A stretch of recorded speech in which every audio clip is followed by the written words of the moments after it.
welcome back to another edition of the 5-Star Podcast of Wrestling. I'm your host, Sean Meyers, here for the first edition 2019 version of the podcast. I'm coming solo today. Unfortunately, Justin Lowry unable to join. We actually had planned to get together earlier this week, but a change in my schedule didn't allow it then. So I'm going to be bringing just my thoughts today. Unfortunately, I think Justin would add a lot of insight to a pretty interesting week in the world of wrestling overall. A lot of non-WWE breaking news. And I'll kind of touch on that before I get into a little bit more detailed recap of my thoughts on Raw, as well as SmackDown, and unfortunately a tragic passing for a wrestling legend this week as well. But I mentioned that it was a big week overall in the industry. That really stems from two things. First and foremost, something that Justin and I had alluded to and talked about quite a bit over the last couple of weeks, and I know he really stressed it during the year-end awards show as part of the biggest wrestling story of 2018.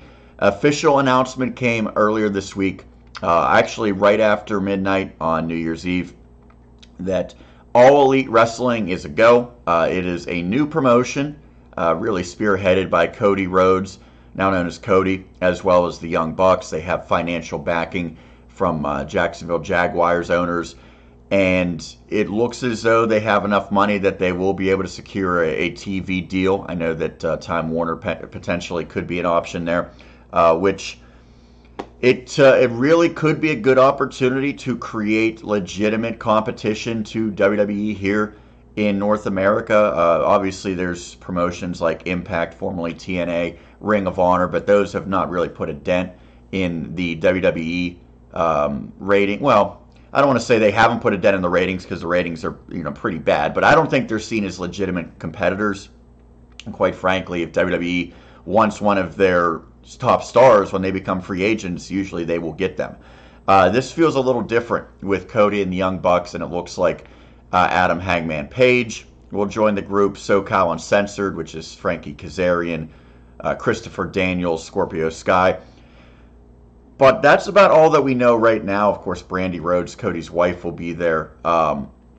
There's going to be more to come, but the question is, will they get maybe the biggest name outside of WWE in the entire world of wrestling, Kenny Omega?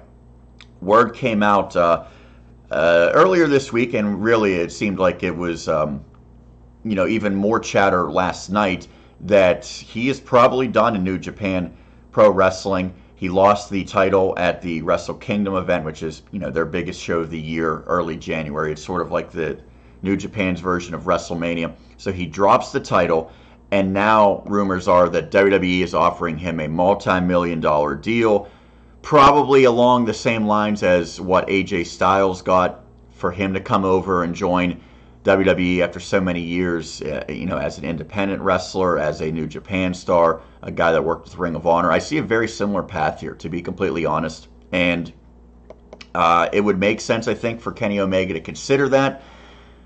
If they promise that he will be basically the same level of star that AJ Styles has been, where AJ's constantly on pay-per-views, he's getting to show his in-ring stuff, he's been in the title picture, a champion. Creatively, you don't do anything real exotic with a guy like AJ Styles, but they haven't ruined him, as many fans like to say. That has been done with other superstars. So I think it's something Omega will consider if he's made up his mind that he's coming back full-time to North America, leaving New Japan. WWE is a real option, but a lot of people think that ultimately his heart might be set on going to join his good friends, the Young Bucks and Cody Rhodes, so on and so forth, former Bullet Club members, as part of this All Elite Wrestling. So it looks like probably the next 3 or so weeks, this will be a big story. I've heard speculation that his contract's up at the very end of January. I heard that it's up in mid-January, which people, of course, start speculating. If that's the case, could he be in the Royal Rumble? Could he potentially be in a championship match at WrestleMania? Could they do AJ Styles and Kenny Omega? We'll see. But there's a lot of speculation that he is now done with New Japan, and that those are his two options. All Elite, which would certainly be a leap of faith on his part, since it's not even, really established at this point. But he has a chance to kind of create wrestling history in there and grow something. Or join the proven commodity in WWE and probably get more assurance in terms of money, but you maybe compromise the legacy that you have right now. So it's a tough decision, and I think it's one that I'll get Justin's input in upcoming shows, because this is going to be a major story, as I mentioned, probably for the remainder of January, and then once he makes his decision, even beyond that, in terms of how he's utilized and the type of role he has in whatever company he decides to join. Outside of that, however, I did want to get into Monday Night Raw and SmackDown Live, and both shows this week were taped in a prior week because of the holiday schedule. So they didn't have the superstars working New Year's Eve, New Year's Day, which is a good thing. Makes the shows obviously less predictable because a lot of the fans already see the spoilers out there. I know Justin Lowry is one who reads up, sees if there's any reason for him to tune in, and then makes his decision, whereas I try to avoid all of that and catch it as if it was a live show. Obviously it's not, because you could tell some of it's edited, a little bit of commentary is edited, but you can really tell with the fan reaction that is piped in, which is just drives me crazy. It sounds so fake, but thankfully it's a rarity now. And when SmackDown was always taped, that was one of my least favorite parts of that show. But Monday Night Raw, there were some interesting developments. Some things that I think were probably promising steps, but some things that seem like, oh man, this is just a step in the wrong direction. And one of those things was a segment with Seth Rollins out there in which he's interrupted by Triple H. And yes, this does feel like the exact thing they did a few years ago. Of course, these two had a WrestleMania match. That's why Seth Rollins, now one of his many names, is the Kingslayer. Triple H does a lot of good, and Triple H, I think most smart fans want him really controlling how WWE goes forward. They want him being, the man in charge, making those big decisions, as opposed to Vince McMahon, or as opposed to maybe even his wife Stephanie. But as a character, as a heel authority figure, I want nothing to do with Triple H. Maybe we won't be getting that. Maybe this was like a one-time thing to sort of spark Seth Rollins, much like Vince McMahon did on SmackDown. So that's sort of an interesting parallel, potentially. Vince is doing this with AJ.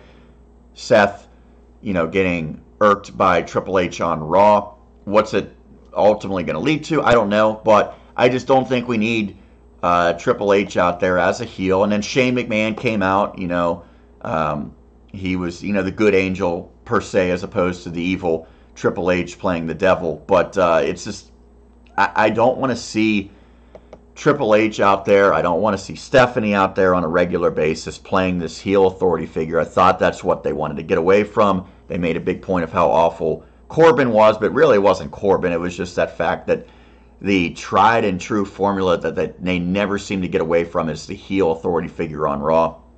So we'll see what this leads to. I think Seth Rollins, especially with an interesting decision on SmackDown I'll get to, I think Seth Rollins is probably the front runner to win the Royal Rumble if he does that. And we don't even know for sure who's in the Royal Rumble. But if he does win the Royal Rumble, he goes on. Does he face Brock Lesnar at WrestleMania? Potentially. Does he face Braun Strowman? Probably a little less likely.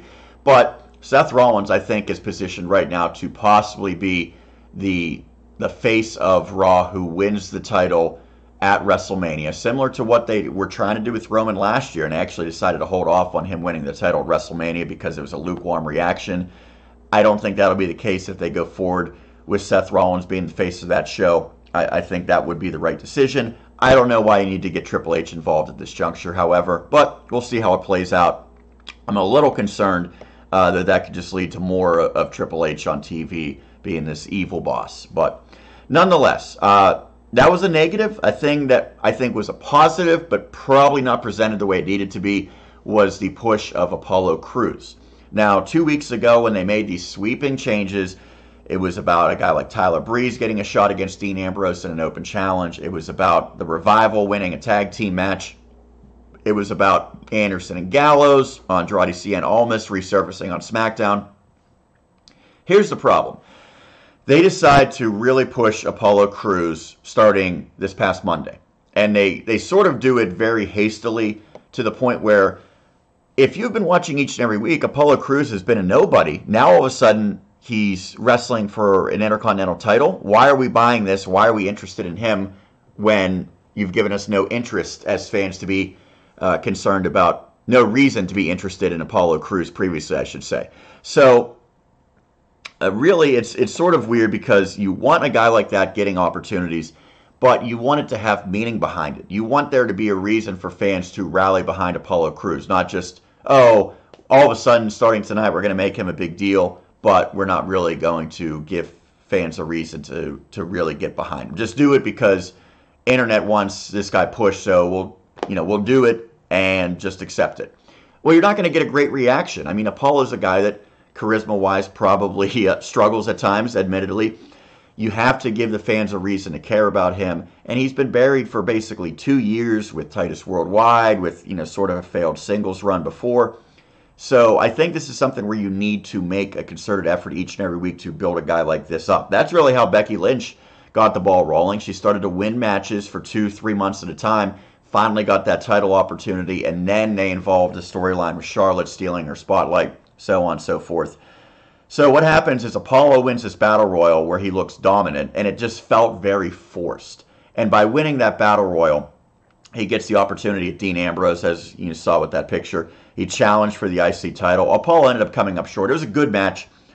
I would have preferred that they do stuff like this with Seth Rollins as the champion, Seth Rollins doing an open challenge, have Apollo come out, have those guys deliver an incredible match, and then all of a sudden, there's your springboard to start building some momentum for Apollo, start giving him that push, as opposed to, well, let's just, make him look dominant all of a sudden with no explanation behind it. All of a sudden now he's a great wrestler that gets victories.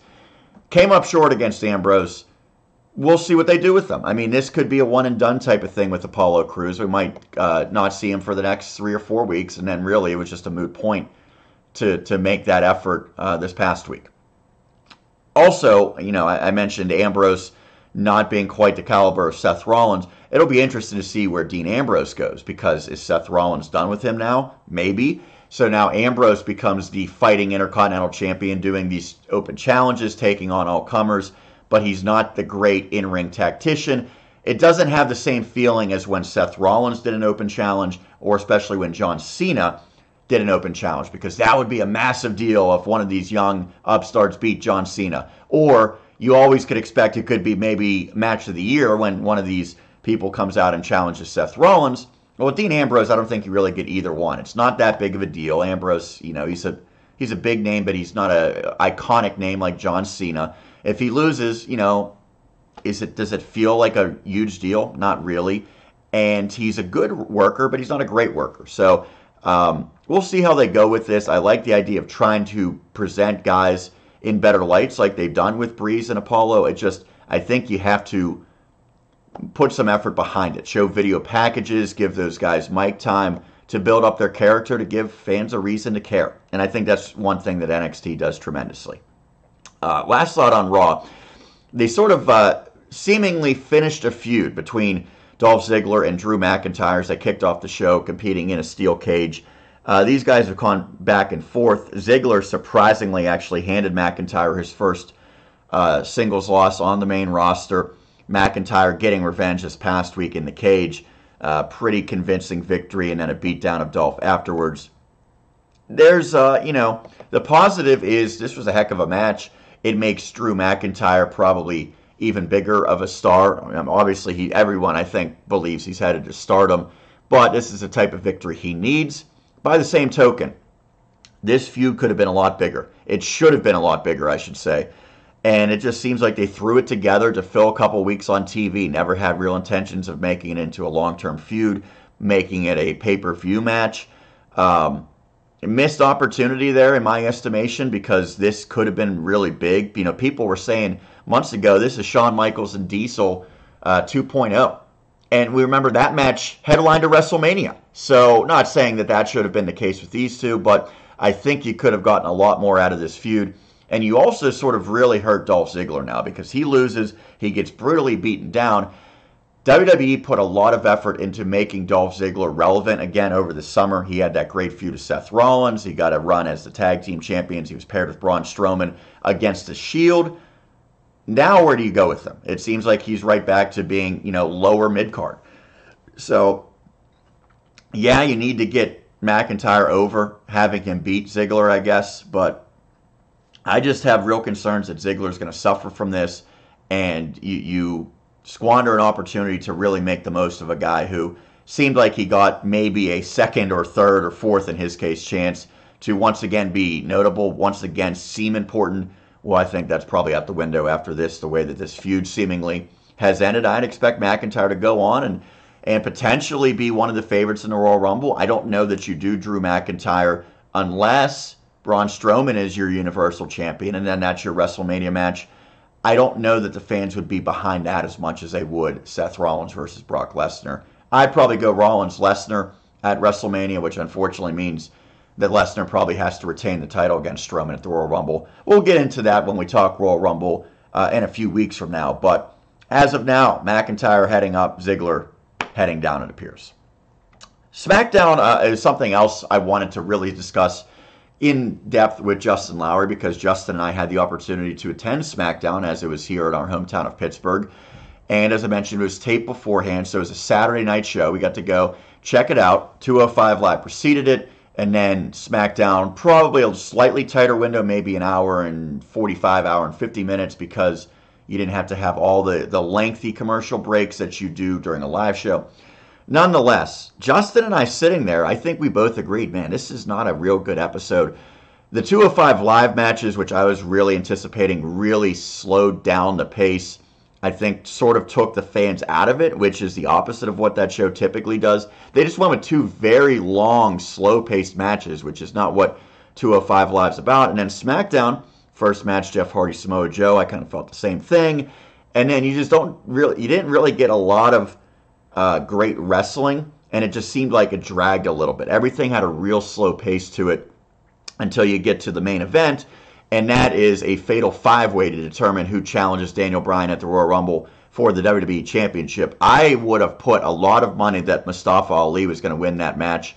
It seemed like that's the feud they were building. I mean, really, when you think about it, they had him beat Daniel Bryan. They had Daniel Bryan attack him backstage. Seemed like that's where they were headed, was going to make a lot of sense.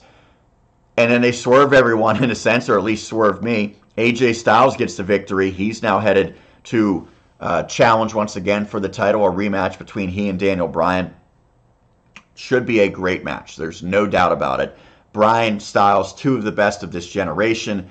So I get why you want to do it again at a big pay-per-view like the Royal Rumble. That being said, I thought AJ could have been a favorite to win the Royal Rumble if he was in it. I would have been fine with him being in the Royal Rumble, really showcased as one of the top stars and one of the favorites to potentially head to WrestleMania and challenge for the championship there. I think this is potentially a missed opportunity. Nothing against AJ Styles, but we've seen this match, I think, now 3 times. They had a very good match at the last pay-per-view TLC that ended with Daniel Bryan sort of just craftily getting that victory with the roll-up.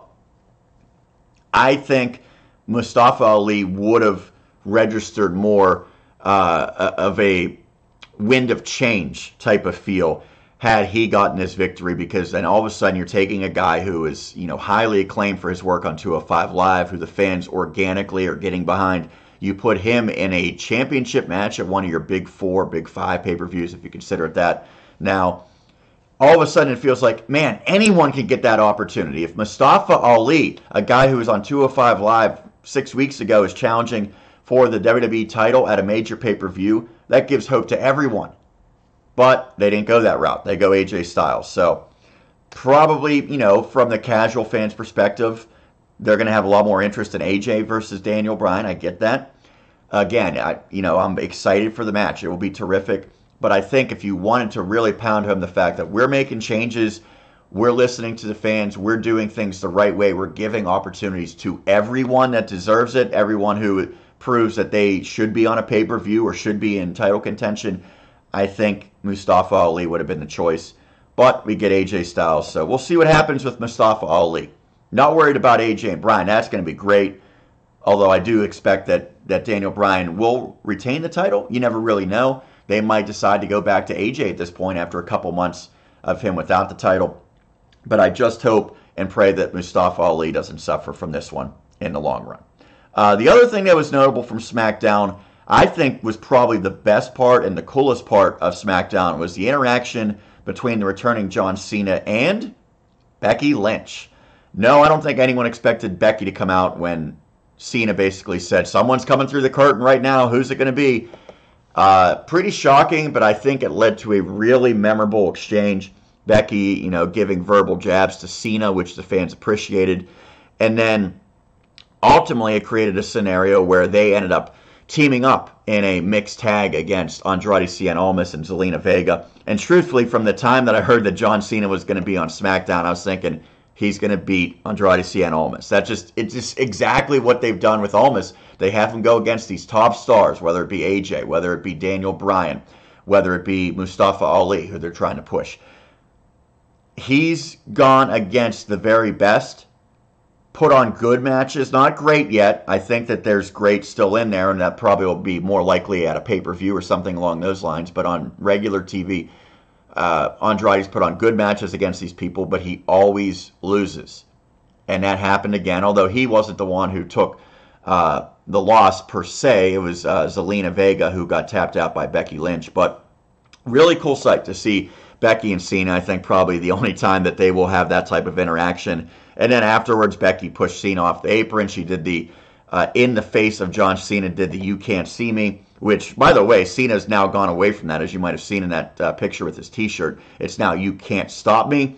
And I'm almost certain that's because Vince and everyone realizes, oh man, we're opening ourselves up to a lot of criticism and jokes about John Cena's, intermittent appearances, sporadic scheduling. If we say "You can't see me," yeah, we can't see him. He's not on TV. He never shows up. Those type of things. I think they wanted to avoid that the best that they could, so they changed the catchphrase, and it's not bad after these years to go with something new and a little bit fresher for Cena.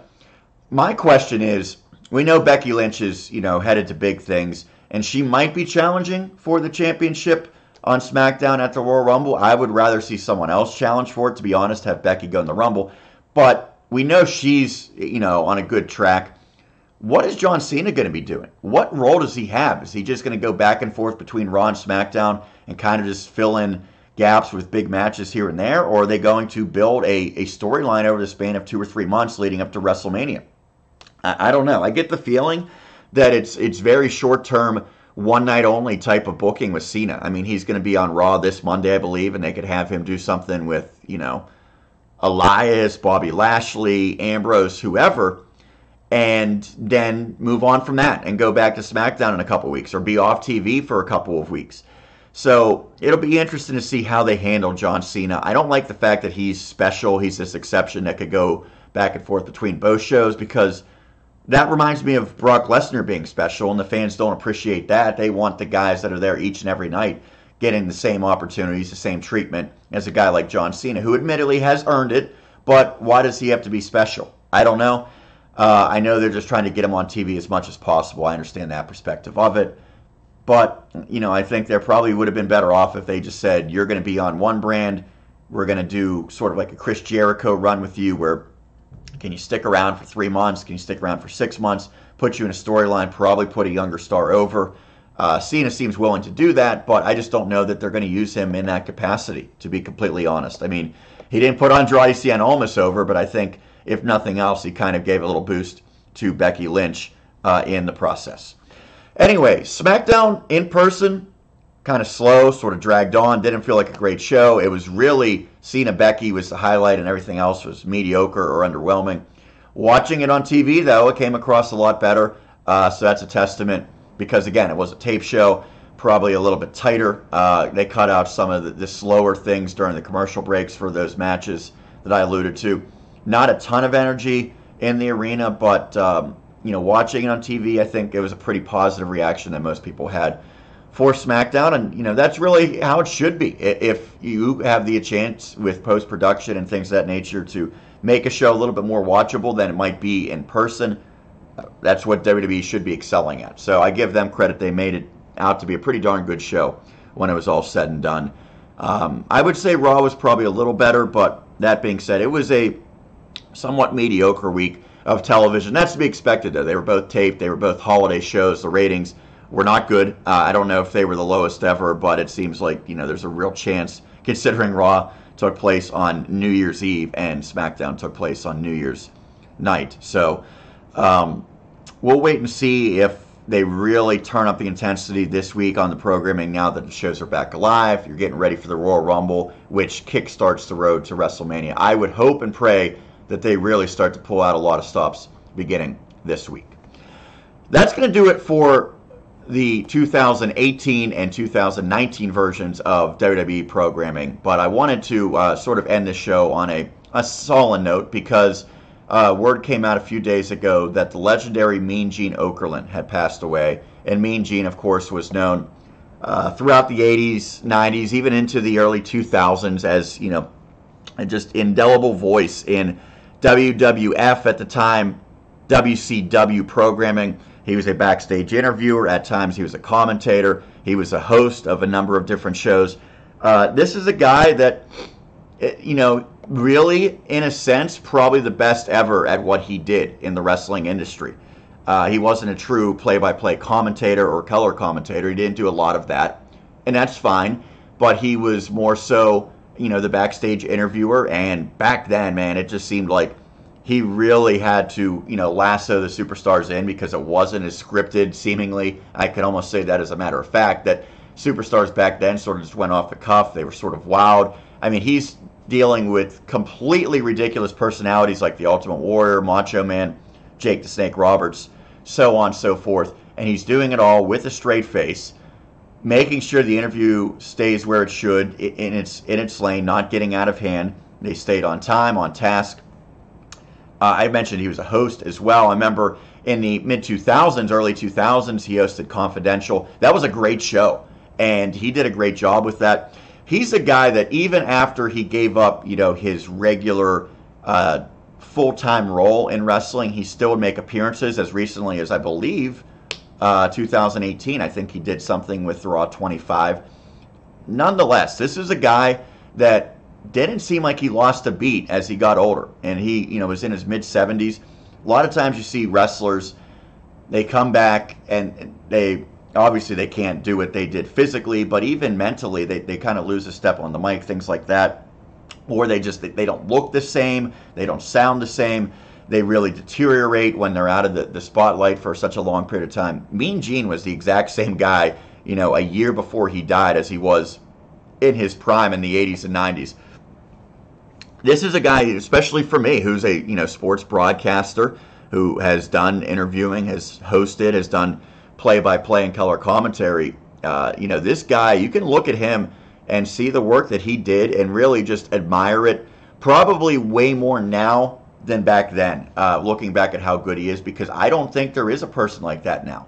I mean, a lot of the backstage interviewers in WWE recently, they transitioned to the announce team. Guys like Tom Phillips, who I think was a very good interviewer. Byron Saxton did it. Renee Young did it. Renee was great at it. Now I think, probably you're looking at Charlie Caruso as the best, and she's doing some stuff with ESPN, so I don't know if her role is really going to expand in WWE, but Mean Gene did this for decades, and he was the best for decades. So really sad to lose Mean Gene Okerlund, but there's no doubt now that he's passed, probably will get his just due with his legacy being celebrated, his tremendous talents and contributions to the wrestling industry being celebrated as well.